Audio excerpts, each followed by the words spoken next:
Namaskar. My name is Lalita Ramdas. My husband, Admiral Ramu Ramdas, former Chief of Naval Staff, passed away a month ago in the military hospital in Secunderabad at the age of 90. I keep hearing his voice and recalling his concerns about his beloved Desh and people, the Indian Navy, which he served for nearly 45 years, and the Constitution that he always revered as the sacred book which he held dearer than life. For 30 years after his retirement, we lived in the village of Bhaimala in Alibag Zilla. He worked on the land.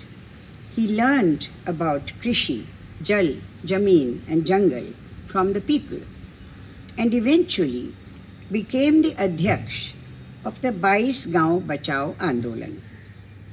Together, they fought for 4 years to roll back the SEZ land grab, which would have displaced thousands of villagers from their homes and their fields.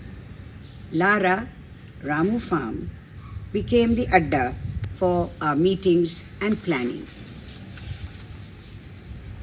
On March 22nd, 2024, the DSP Alibag led the police toli in giving a wonderful farewell salami and a gun salute to a former service chief who chose to live in a village and fought for the people.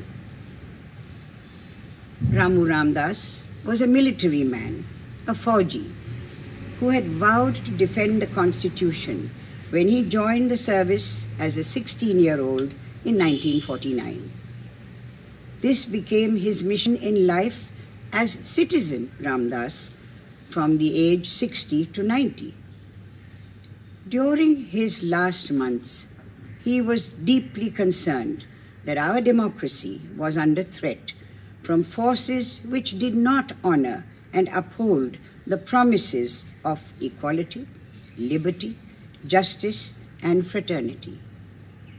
Despite his failing health, he joined a group of concerned citizens in a public reading of the preamble on Republic Day 2024.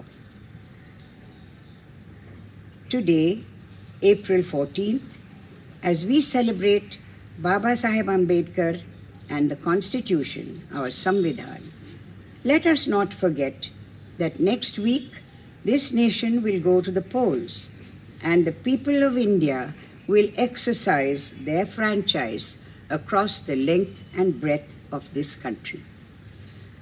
I will be traveling to Alibag to cast my vote on May the 7th. I still remember that the Admiral and I would travel in an auto rickshaw to go to our polling booth in the village school at Kamarli.